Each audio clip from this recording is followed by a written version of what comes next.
ইংরেজি গ্রামারের সবথেকে গুরুত্বপূর্ণ টেন্সগুলোর মধ্যে একটা হলো সিম্পল পাস্ট। পরীক্ষায় ভালো করতে হলে এটা বোঝা কিন্তু খুব জরুরি। চলুন আজ এর প্রত্যেকটা নিয়ম একদম সহজ করে বুঝে নেওয়া যাক।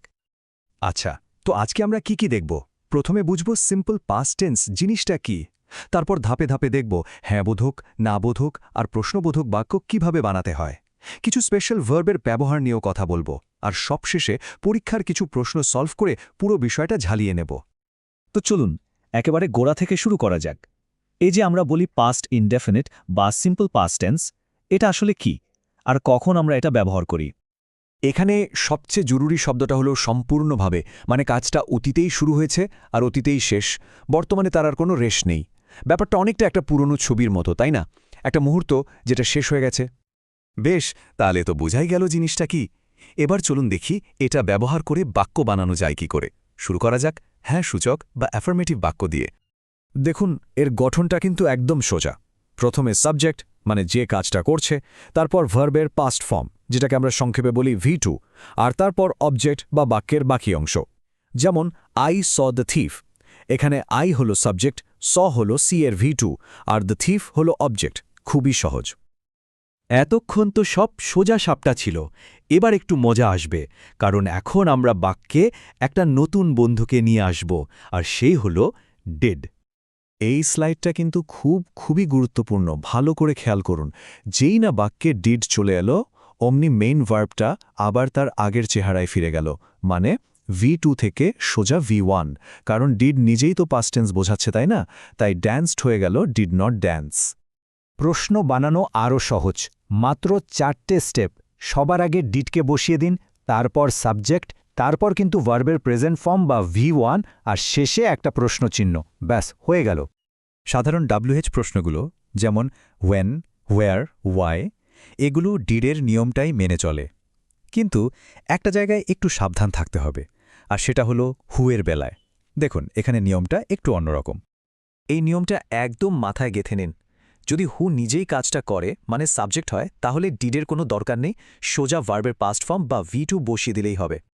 নেগেটিভ প্রশ্ন করার সময় নট কোথায় বসবে এটা নিয়ে অনেকেই গুলিয়ে ফেলে। সহজ করে মনে রাখুন, সাবজেক্ট যদি কোনো নাম বা নাউন হয় তাহলে নট তার আগে বসে, আর যদি সাবজেক্ট কোনো প্রোনাউন মানে হি, শি, দে হয় তাহলে নট তার পরে বসে, নাউনের আগে, প্রোনাউনের পরে। আচ্ছা, সাধারণ নিয়ম তো হলো, এবার কিছু স্পেশাল কেস দেখা যাক। যেমন বি আর হ্যাভ ভার্ব, এগুলো খুব বেশি ব্যবহার হয়, কিন্তু এদের নিয়মটা একটু আলাদা। চলুন দেখি ব্যাপারটা কি। দেখুন, বি ভার্বের পাস্ট ফর্ম হল ওয়াজ আর ওয়্যার। এদের ক্ষেত্রে ডিডের কোনো কাজই নেই, ওরাই একাই 100। নেগেটিভ করতে হলে ওদের পরেই নট বসে, আর প্রশ্ন করতে হলে ওরাই বাক্যের শুরুতে চলে আসে। হ্যাভ ভার্বের পাস্ট ফর্ম হ্যাডের গল্পটা অনেকটা একই রকম। এখানেও ডিডকে ভুলে যেতে হবে। নেগেটিভ করার জন্য আমরা হ্যাড নো ব্যবহার করি, আর প্রশ্ন করার জন্য হ্যাডকেই বাক্যের সামনে নিয়ে আসি। আর যদি অতীতের কোনো অভ্যাসের কথা বলতে হয়, মানে যেটা রোজ বা প্রায়ই হতো, তখন আমরা দুটো খুব সুন্দর শব্দ ব্যবহার করতে পারি, ইউজ টু অথবা উড। এর পরে কিন্তু ভার্বের বেস ফর্মটাই বসে। অনেক তো নিয়ম শেখা হলো, এবার আসল পরীক্ষা। চলুন দেখি পরীক্ষার খাতায় এই নিয়মগুলো কতটা কাজে লাগানো যায়। এই বাক্যটার মধ্যে একটা খুব কমন ভুল আছে, দেখুন তো এক ঝলকে ধরতে পারেন কিনা।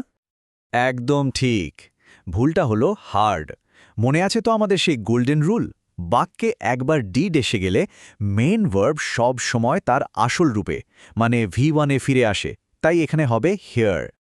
এবার এটা দেখুন, এই প্রেজেন্ট টেন্সের প্রশ্নটাকে সিম্পল পাস্টে নিতে হলে কি করতে হবে? চমৎকার, উত্তরটা হলো হু স্যাট হিয়ার। দেখুন, এখানেও হুয়ের সেই স্পেশাল নিয়মটা কাজে লাগলো। যেহেতু হু নিজেই সাবজেক্ট, তাই কোনো ডিড ছাড়াই ভার্বটা সরাসরি তার পাস্ট ফর্ম স্যাট-এ বদলে গেল। দারুণ, এবার আমরা যা যা শিখলাম সবটা একবার ঝালিয়ে নেওয়ার পালা। চলুন সব নিয়ম এক জায়গায় এক নজরে দেখে নিই। এই টেবিলটা হলো আমাদের আজকের আলোচনার সারমর্ম। এটা পরীক্ষার আগে রিভিশনের জন্য একেবারে পারফেক্ট। দেখুন, সাধারণ ভার্বের জন্য এক নিয়ম, আর বি আর হ্যাভ ভার্বের জন্য আলাদা নিয়ম, সব এক জায়গায় গুছিয়ে দেওয়া আছে। তাহলে সিম্পল পাস্ট টেন্সের সব নিয়ম এখন আমাদের জানা হয়ে গেল। তার মানে এখন থেকে অতীতের যে কোনো ঘটনা বা গল্প একদম নির্ভুলভাবে বলা বা লেখা সম্ভব। এখন ভাবার বিষয় হলো এই জ্ঞানটা কাজে লাগিয়ে অতীতের কোন গল্পটা এবার নিখুঁতভাবে বলা যায়।